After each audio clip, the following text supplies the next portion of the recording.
Ever wanted to break into Hollywood as a child? Well, be careful what you wish for. From exploitative roles to getting dumped, here are 10 worst roles given to children in Hollywood history.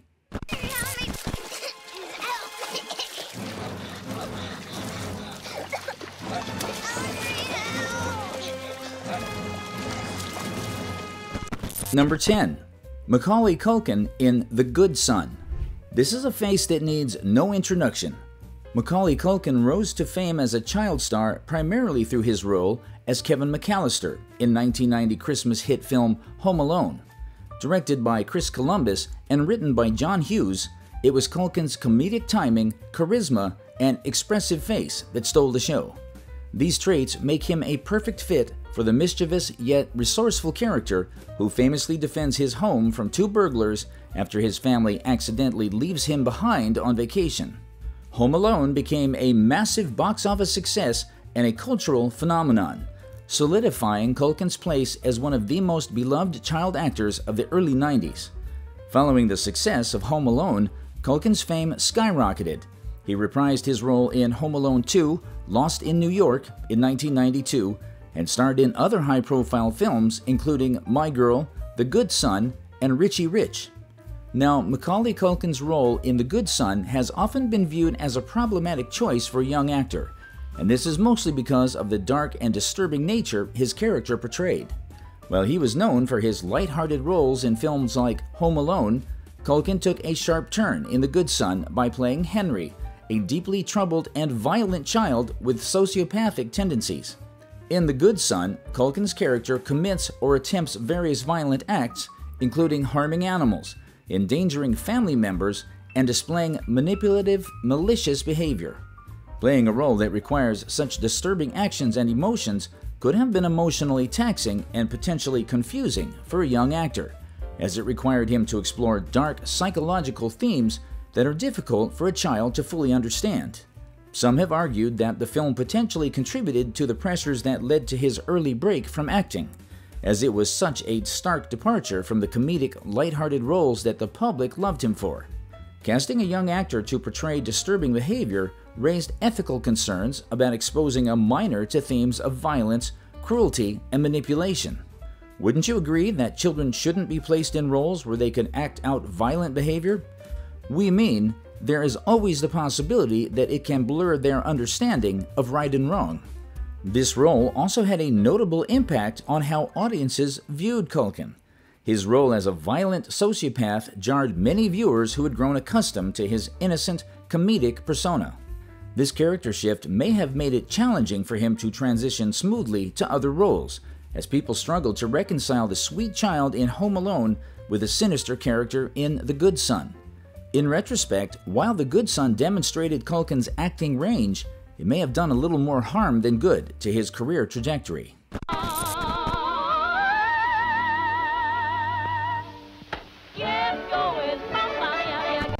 Number 9.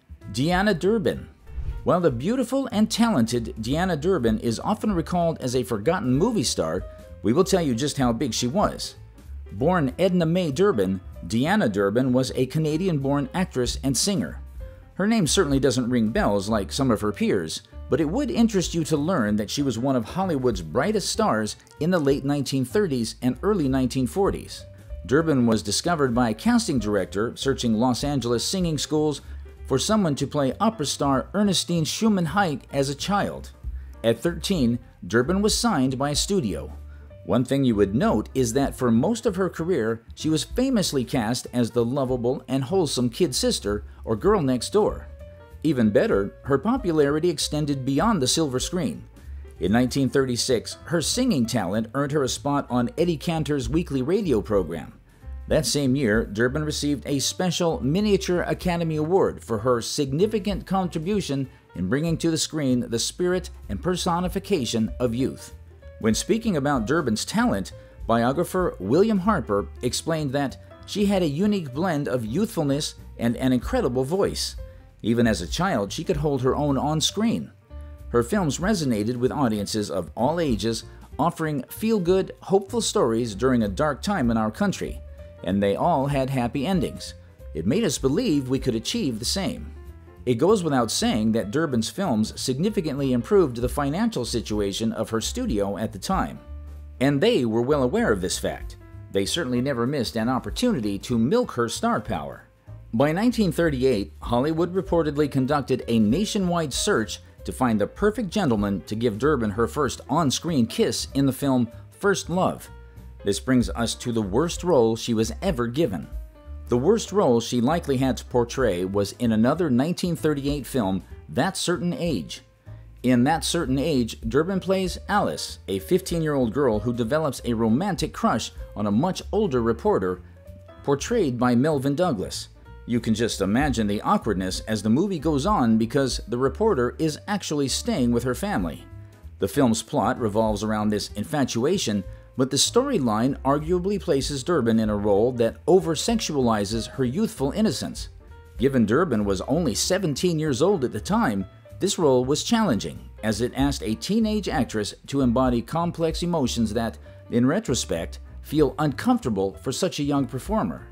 Hollywood at the time had a habit of capitalizing on young stars' popularity by giving them overly mature roles, which many found exploitative.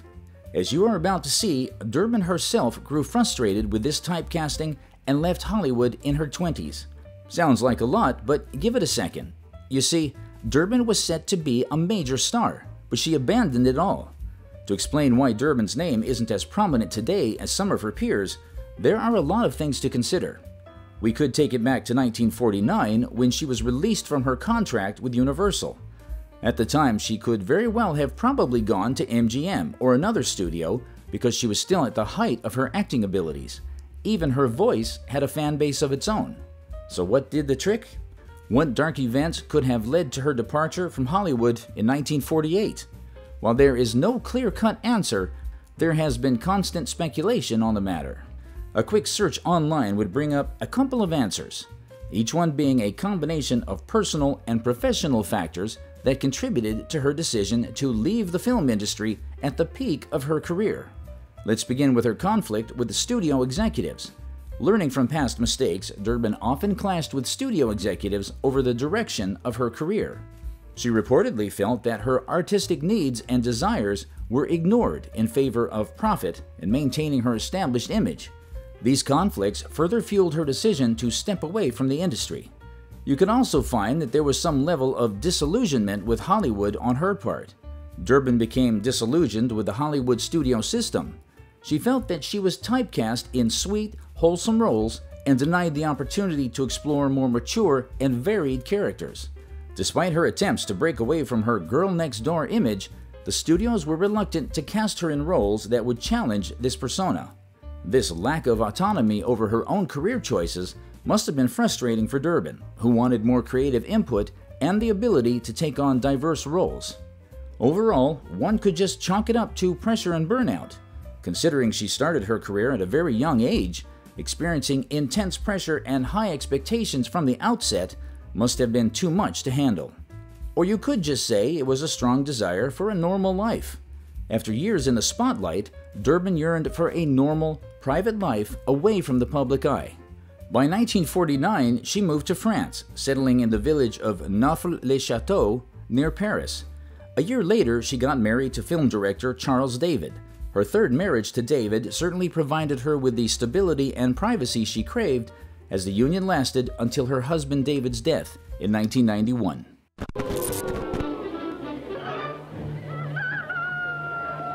Where is that villain, Captain Hook? I'll slice him up and throw him to the crocodile. I guess Bob. Number 8. Bobby Driscoll in Peter Pan. Bobby Driscoll became one of Disney's most prominent child stars in the 1940s and early 1950s. Interestingly, he was discovered at the age of 5 when a barber introduced him to his neighbor, who happened to be a casting director. His natural acting ability quickly set him apart. He had expressive eyes and an endearing smile. He truly was a delight to watch. He made his screen debut in the 1943 film Lost Angel. This led to more roles, of course, because his talent and charisma were undeniable. Driscoll's role as Johnny in Disney's Song of the South truly catapulted him to fame.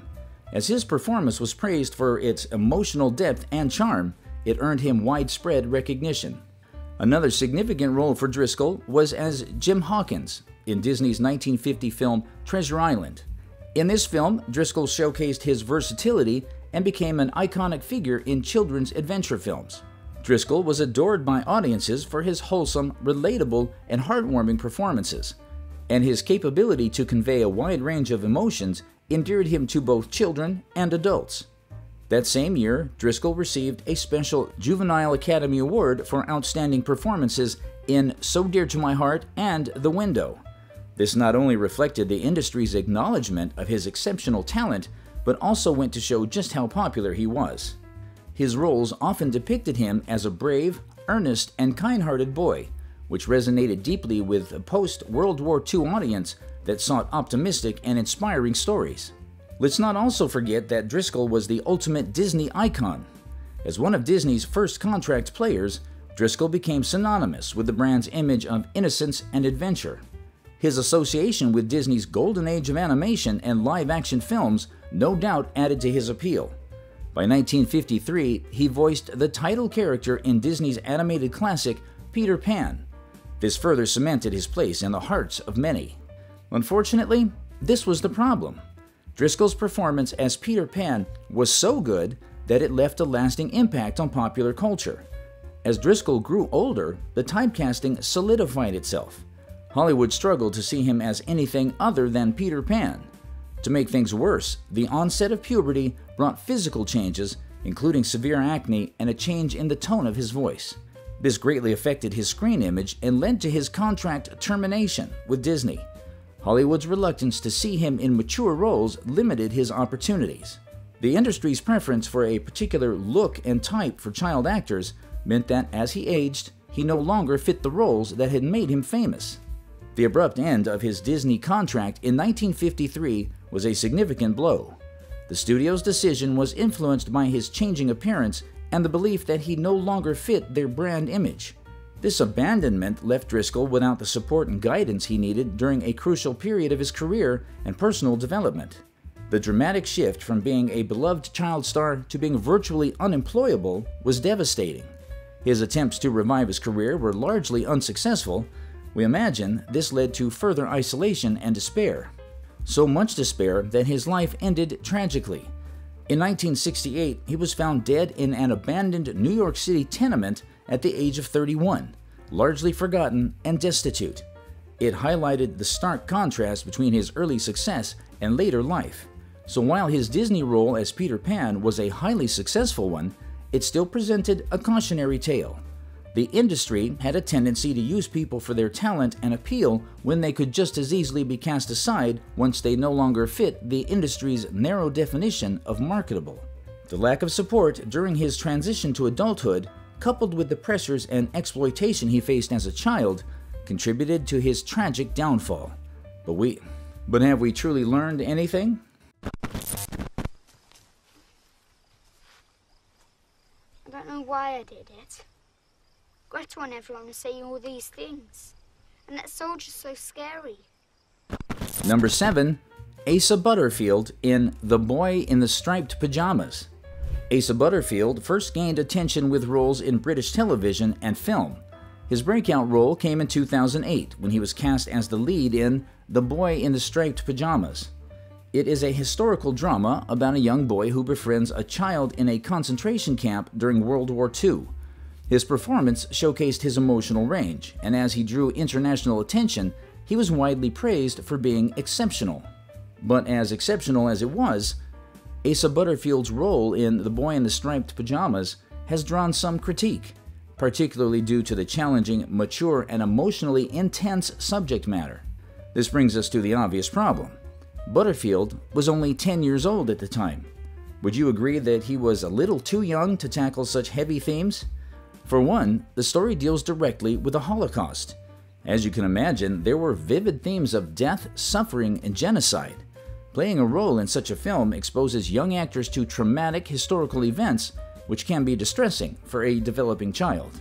Child actors in roles that require them to portray or witness heavy emotions like grief and horror may face emotional strain. Butterfield's character Bruno befriends a boy in a concentration camp before he meets a tragic fate. Acting out these scenes and emotionally connecting with the character could have been challenging. Sometimes this can negatively affect a child's understanding of death and loss. Some critics have argued that casting children in Holocaust-related dramas can raise ethical concerns, as the complex moral implications of these events are difficult for children to grasp fully. The storyline required Butterfield to play a character whose innocence contrasts with the horrific historical realities around him. What if this blurred his understanding of his own actions and experiences within the film? Furthermore, the movie's fictional portrayal of concentration camps has been criticized for historical inaccuracies, so there is also the risk that it can complicate the young actor's understanding of the real events he was portraying. In 2011, Butterfield took on another major role in Martin Scorsese's Hugo. In this film, he played the titular character, an orphan who lives in a train station in Paris. The film went on to receive multiple Academy Award nominations, so it further established him as a rising star. At some point, his career slowed down a bit. There was Ender's Game in 2013, where he starred as Ender Wiggin, and then a big role in Miss Peregrine's Home for Peculiar Children later in 2016. However, it was his portrayal of Otis Milburn in the popular Netflix series Sex Education that brought him renewed fame.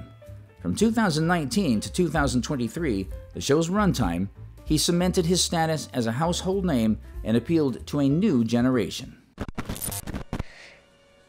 I see dead people. Number 6. Haley Joel Osment in The Sixth Sense. Starting from his breakout role as Cole Sear in The Sixth Sense, Osment was bound to captivate audiences with his intense acting style. Remember the now iconic line, "I see dead people"? His work in films earned him widespread acclaim, making him one of the youngest actors to ever receive an Academy Award nomination for Best Supporting Actor. Even before The Sixth Sense, Osment had been steadily working as a child actor, with his first big break at age 4 in a Pizza Hut commercial. He later appeared in TV shows like Thunder Alley, Walker Texas Ranger, and Murphy Brown. He also had a small role as Forrest Gump Jr. in Forrest Gump, which gave him some early exposure. However, this breakout role propelled him into Hollywood stardom and established him as one of the most talented child actors of his generation. But when it comes to highly demanding and emotionally intense, Haley Joel Osment's role as Cole Sear in the 1999 film The Sixth Sense takes the cake. In the film, Cole is a young boy haunted by the ability to see and communicate with the dead. As you can imagine, this leaves him feeling isolated, terrified, and burdened with his dark secret. But that's just the abridged version. Let's begin with the psychologically intense material. Cole's experiences with ghosts involved dark and often disturbing imagery. He constantly sees deceased individuals with visible wounds and trauma. The role required Osment to portray constant fear, isolation, and despair, emotions you would agree are too heavy for a child's psyche. Engaging with such intense themes could have a lasting impact on a young actor's emotional well-being. This brings us to the constant sense of fear and anxiety. Cole's character lives in near constant fear, and Osment has to sustain a convincing sense of dread throughout most of the film. This level of emotional strain, and by strain we mean maintaining a terrified or distressed state for long stretches, can be exhausting for a young performer. Continuously portraying fear increases the risk of these emotions feeling more real for a child. Depending on how young the actor is, they may not yet have the tools to separate acting from reality. Cole's character also had to grapple with feelings of loneliness, alienation, and guilt as he fears disappointing his mother and being misunderstood. Osment had to convincingly show vulnerability, sadness, and moments of intense sorrow, which required a level of emotional maturity and understanding beyond most children his age. Then, of course, there are the adult themes of trauma and death. The film's underlying themes revolve around unresolved trauma, loss, and the supernatural. While Osment gave a remarkably nuanced performance, engaging with such heavy subject matter could be troubling for a young actor who might still be developing his understanding of death, trauma, and other adult themes. And it gets worse because filming is one thing that will drag on. Considering Osment carried a significant amount of screen time in The Sixth Sense, it means he needed to sustain high-level performance throughout the film's emotionally charged narrative. This must have required mental and physical endurance, which is more common in experienced adult actors. No matter which way you spin it, playing a character who constantly witnesses unsettling apparitions and endures emotional distress could lead a young actor to internalize some of these experiences. Without proper guidance and support, these intense roles can sometimes create lasting stress or trauma, as young actors may struggle to fully separate themselves from their characters. Despite these challenges, Osment delivered a widely acclaimed performance that won him an Academy Award nomination for Best Supporting Actor. In fact, this made him one of the youngest actors to receive this recognition. However, the emotional weight and thematic darkness of the role make it an unconventional choice for a child actor, and some might argue that it was risky to place a young performer in such a psychologically taxing role. Following The Sixth Sense, Osment continued to secure challenging roles in major films, including Pay It Forward in 2000 alongside Kevin Spacey and Helen Hunt, as well as AI Artificial Intelligence in 2001. Both roles further showcased his versatility and further cemented his reputation as a serious young actor. Best way to put it, Osment's early fame was marked by a series of intense and complex roles, each of which showcased his remarkable ability to handle emotional and psychological depth. Thankfully, he made the difficult transition away from child stardom and left a lasting legacy from his early years in Hollywood, and continued to act in film, television, and voiceover roles as an adult. Okay, that's good, that's good. Up high, up high. 5 low. Too slow. Number 5. Edward Furlong. With our list still going strong, we present yet another child star who had that one role so big that it defined the rest of their career. Edward Walter Furlong was born on August 2, 1977 in Glendale, California. He never had any aspirations for acting until casting agent Molly Finn approached him in September 1990. She was on the lookout for a young actor to portray John Connor in one of the most successful box office hits of the 1990s, Terminator 2: Judgment Day. She was visiting the Pasadena Boys and Girls Club when she saw Furlong, and she just knew she had her star. Very confident that he could hold his own opposite Arnold Schwarzenegger and Linda Hamilton, she suggested him for the role. You would agree that Furlong's performance in Terminator 2 was a career-launching role, right? We mean, the MTV Movie Award for Best Breakthrough Role and a Saturn Award for Best Young Actor is enough proof that it was. From that point, he made his way through Hollywood by collaborating with renowned figures in both studio and independent films. Furlong followed this success with a series of notable performances in both mainstream and independent cinema. He shared the screen with esteemed actors such as Meryl Streep and Liam Neeson in the 1996 film Before and After. He also worked alongside Tim Roth, Maximilian Schell, and Vanessa Redgrave in Little Odessa. Even earlier, in 1993, Furlong was featured in Aerosmith's music video for Livin' on the Edge. He portrayed the lead role of a horror and video game-obsessed teen in the sci-fi genre. Notably, Furlong kept the performances rolling. He starred alongside Edward Norton in the acclaimed drama American History X in 1998. That same year, he also featured in the popular comedy Pecker. While some may argue that he saw success in American History X, surely you can agree that Furlong was unable to sustain his early achievements.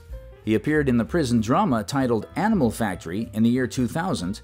Furlong was certainly working, but for some reason, it just wasn't happening. Try as he might, Furlong's career saw a significant decline from the year 2000. For one, many of his subsequent films bypassed the theaters and headed straight to DVD releases. In 2001, he took on a role in another lesser-known film titled The Knights of the Quest by Italian director Pupi Avati. You can see how it just kept on getting worse. Unfortunately, it would get even more tragic when the media caught wind of his problems with drug addiction. Despite initial expectations that Furlong would reprise his role as John Connor in Terminator 3: Rise of the Machines in 2003, fans were left shocked. Nick Stahl was cast as John Connor just before filming commenced. It is believed that news of his struggles with drug addiction had already been circulating. Later, in 2012, allegations surfaced in court documents that showed Furlong was still struggling with his addiction. His ex-wife had accused him of having a hand in their 6-year-old son testing positive for cocaine. This resulted in supervised visitations ordered by a judge. In 2021, he would admit that he finally got himself together and was celebrating 3 years of being sober. In spite of his struggles, Furlong kept on acting up until 2015 when he worked on an episode of Star Wars Renegade. But if you have been paying attention, it is clear as day that he had not been able to replicate the level of success he got from his breakout role as John Connor in Terminator 2: Judgment Day.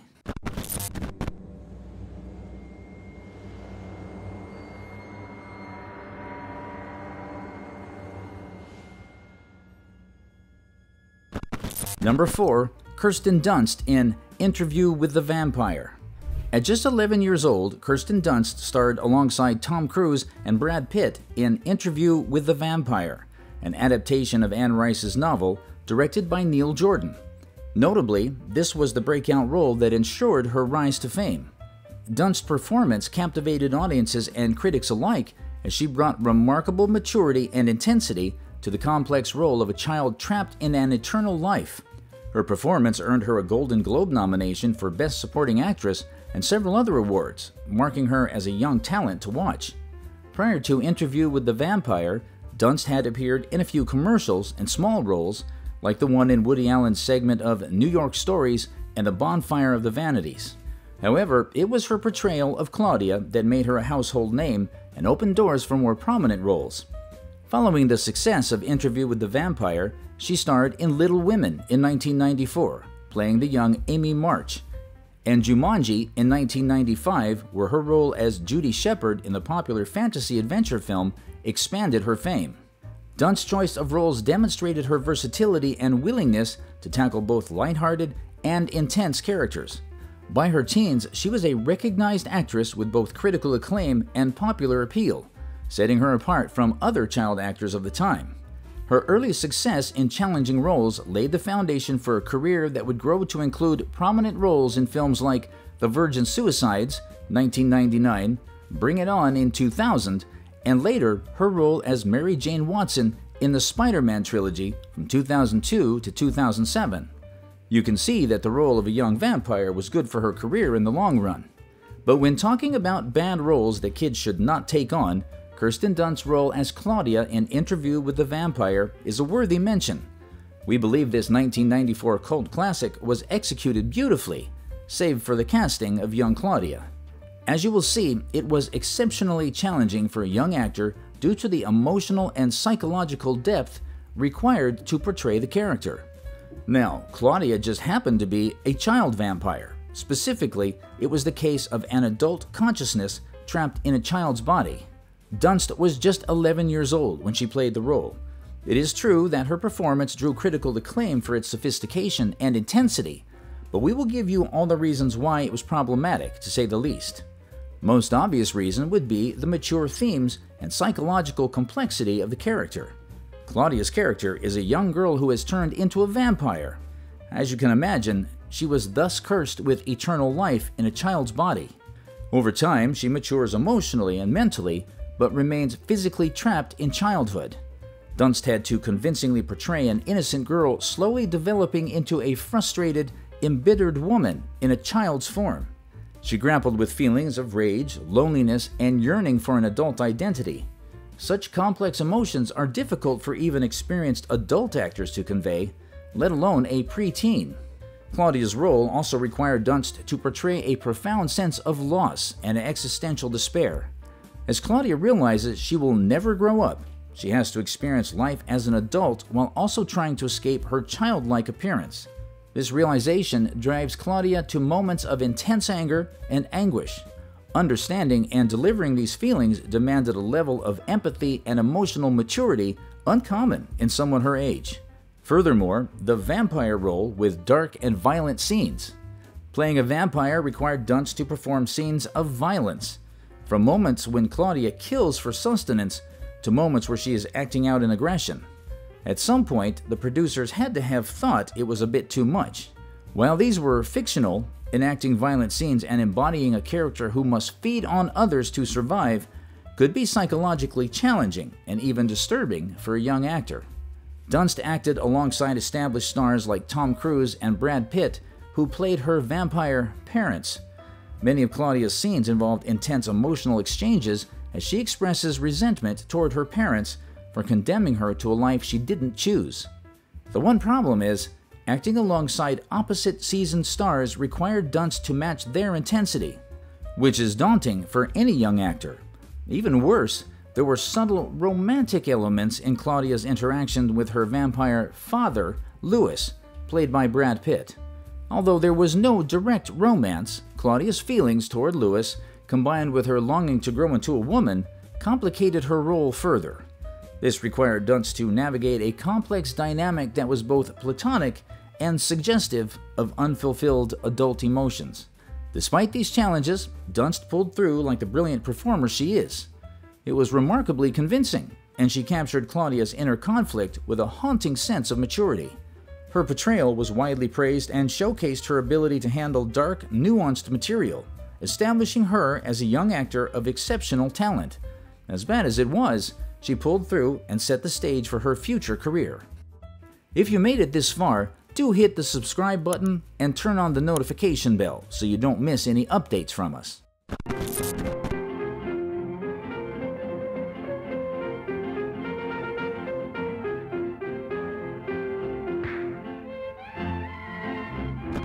Number 3. Shirley Temple in Baby Burlesques. Shirley Temple's career took off at the age of 3, with her breakthrough coming in the 1934 film Bright Eyes. From that role, she quickly became a symbol of hope and happiness during the Great Depression, as she captivated audiences with her charm and talent. Shirley Temple was born on April 23, 1928, in Santa Monica, California. Her background was fairly modest. Perhaps that is why her mother, Gertrude Temple, saw her potential from an early age and decided to lean into it. Shirley's mother was instrumental in shaping her future career, enrolling her in dance classes when she was just 3 years old. Gertrude encouraged Shirley's talent and was known for styling her hair into her trademark 56 curls and giving her pep talks on set. Shirley's path to acting began somewhat by chance. In 1931, when she was just 3, she was spotted by a casting director from Educational Pictures. The small studio was on the hunt for a star for their next series of short films. Although these short films were low budget, they still marked the start of Shirley's career. Her charm and natural talent caught the attention of Fox Film Corporation, now known as 20th Century Fox, in 1934. Her first big break came with the film Stand Up and Cheer in 1934. When her performance of Baby Take a Bow hit the screen, she became a national sensation almost overnight. Fox capitalized on her talent, casting her in a series of successful movies. By the age of 6, Shirley was one of Hollywood's biggest stars, with a massive fan base and widespread appeal. By the age of 6, she was already a top box office star. Yes, Shirley Temple was one of the most famous child actors in Hollywood history. Her cheerful personality, trademark curls, and catchy on-screen routines made her an unforgettable figure and a cultural icon. Although she was one of the most iconic child stars in Hollywood history, she had her fair share of the dark side of Hollywood. Yes, even Shirley Temple experienced a career fraught with dark secrets and challenges. Sadly, there is no better place to begin than the exploitation and manipulation she had to endure. Temple endured grueling work hours and demanding schedules that were often unsuitable for a child. The pressure to maintain her public persona was immense. Too much for any child to handle, really. And when she could not keep up, the studio had an evil strategy that kept the kids in line. Sadly, that strategy employed the use of the dreaded Hollywood black box. Don't know what that is? Well, you're about to find out. You see, working overtime certainly had detrimental effects on the physical and mental well-being of child stars. But since the higher-ups did not care, that is where the black box comes in. It has been reported that some directors had a 6-foot soundproof black box that contained a block of ice. When kept inside, the child would have to stand alone in the cold, humid air, or even worse, sit on the block of ice when they got tired of standing. Imagine using this as a means to threaten and eventually punish child actors who were, let's just say, uncooperative. Being a child star is stressful enough, but having to face such treatment because you were physically tired of working was beyond cruel. Don't even get us started on the pressures that came with the fame. Temple's life was under constant public scrutiny. This did not just affect her personal development, it also caused psychological stress. In addition to baby burlesques, a series of short films from the early 1930s that often placed Temple and other young children in satirical, adult-themed roles.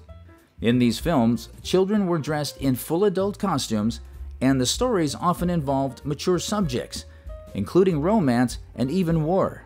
The roles required Temple to mimic adult behavior and emotions, and while these films were intended as lighthearted parodies, the result was discomforting as they exploited Temple's innocence for humor.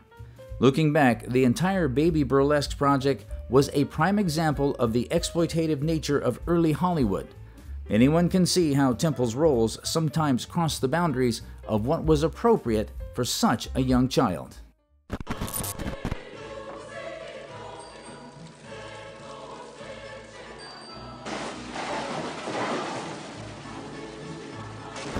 Number 2. Christian Bale in Empire of the Sun.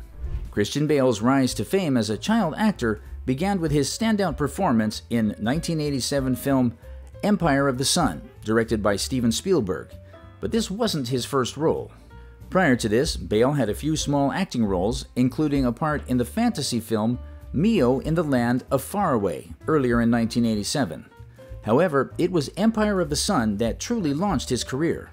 Bale was only 13 years old when he took on the role of Jim Jamie Graham, a British boy separated from his parents and placed in a Japanese internment camp during World War II. His performance was striking, and he also displayed an emotional depth and maturity far beyond his years. As you can imagine, this earned him critical acclaim and a special award from the National Board of Review for Best Juvenile Performance. But this is only half the story. If you take a closer look, you will find that Christian Bale's role in Empire of the Sun was indeed an exceptionally demanding one for any young actor. He was a British boy who got separated from his parents and struggled to survive in a Japanese internment camp during World War II. This role was not only complex, it was also emotionally too intense. Again, he was just 13 years old when he portrayed Jim Jamie Graham. From fear and despair to resilience and maturity beyond his years, Bale was required to convey a range of experiences. For one, Jamie's character faces harrowing challenges. Among them are separation from his family, the brutality of war, and transformation from an innocent, privileged child to a self-reliant survivor. Bale had to capture both the vulnerability and eventual toughness of the character Jamie. To do that, he had to tap into a nuanced emotional journey that required a depth of understanding uncommon for someone so young. Bale's character endured harsh conditions and physical hardships. He endured hunger, sickness, and intense moments of danger. Bale had to physically embody these struggles to portray malnutrition and exhaustion. As the lead, Bale was in nearly every scene of the film, so it is pretty obvious that he put in a lot of focus and energy. This level of screen time is challenging for any actor, let alone a child. The emotional and physical intensity, paired with the length of filming, required resilience and a mature work ethic. Of course, we can't forget the psychological impact. Playing such a distressing role at a young age can be psychologically taxing.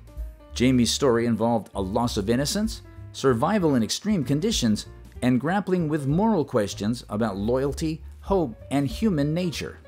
Bale had to delve into heavy themes that were seemingly too difficult for a young actor to fully process without being affected emotionally. Bale's experience in Empire of the Sun was a turning point, but also came with challenges. Suddenly thrust into the spotlight, he struggled with the pressures of fame, experiencing media attention and the fan recognition at a young age. In interviews, he later admitted feeling overwhelmed by the instant fame and almost quitting acting because of it.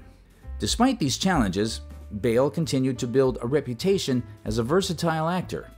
He chose roles with depth and complexity, avoiding the typical child star roles in favor of characters that allowed him to push his acting skills.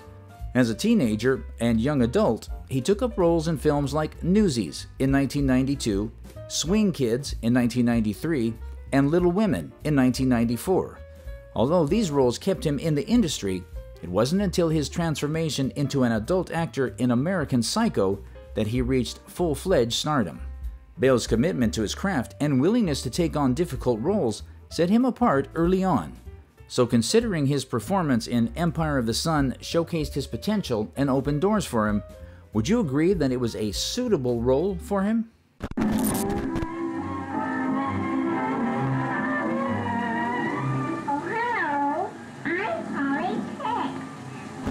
Number 1.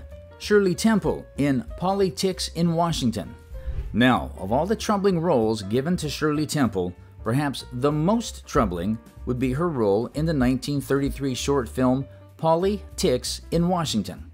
Temple was only about 5 years old at the time when she was made to play a sexy child character who was involved in a satirical storyline about politics and seduction. She was dressed in provocative costumes and was asked to deliver lines that were beyond inappropriate for her age. She mimicked the behavior of an adult woman using flirtation to manipulate a politician. Her character was named Polly, and the film was basically a political satire that cast children as exaggerated adult figures in a story of corruption and seduction. At only 5 years old, Temple was dressed provocatively and directed to mimic flirtatious and seductive behaviors. This setup put her in an environment with highly mature themes. There was political bribery, adult romance, and social satire. You can agree now that these themes were too mature for a 5-year-old. Shirley Temple was simply at an age far too young to understand or consent to the implications of her role. But it gets worse. You see, Polly Ticks in Washington was part of the Baby Burlesques.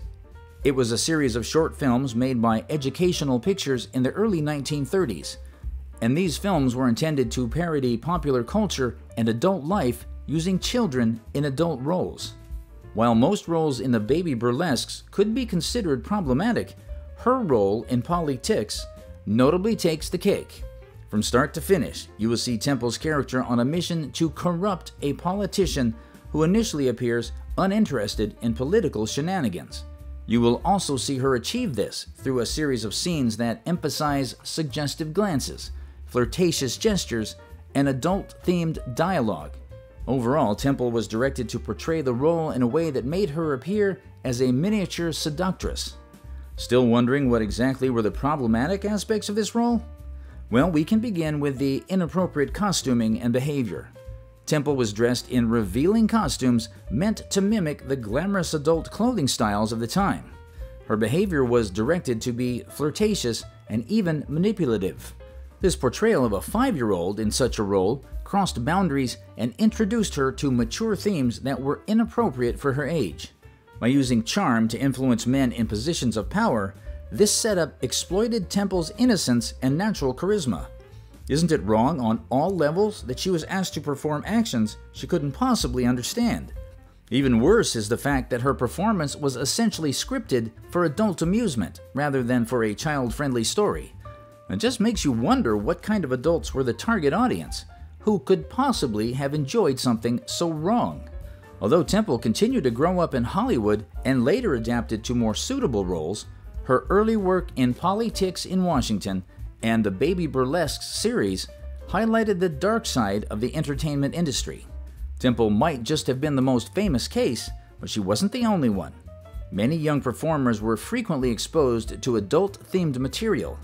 Temple's involvement in such suggestive roles, especially at such a young age, could have left a lasting impact on her perception of the industry and herself. One could ask if the adults knew it at the time. Did they see the problem with such movies, or did they simply not care? To get an answer, perhaps we take a look at the historical context and changing standards of Hollywood at the time.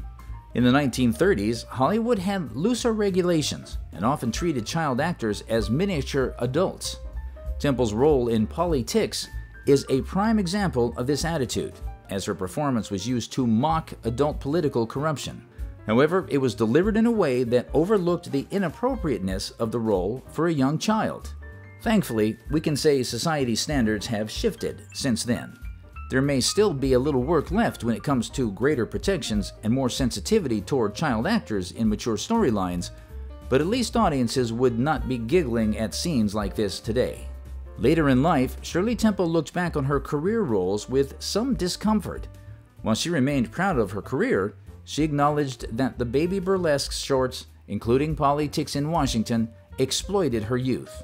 The way she put it, while these films were seen as light entertainment, she can't help but feel uncomfortable with some of the themes and costumes she had been directed to wear and the behaviors she was asked to imitate. That's it. 10 worst roles given to children in Hollywood history. Know any other cases that could have made our list? Do share your thoughts in the comments. If you enjoyed this video, don't forget to hit the like button. You also can't miss the video on screen.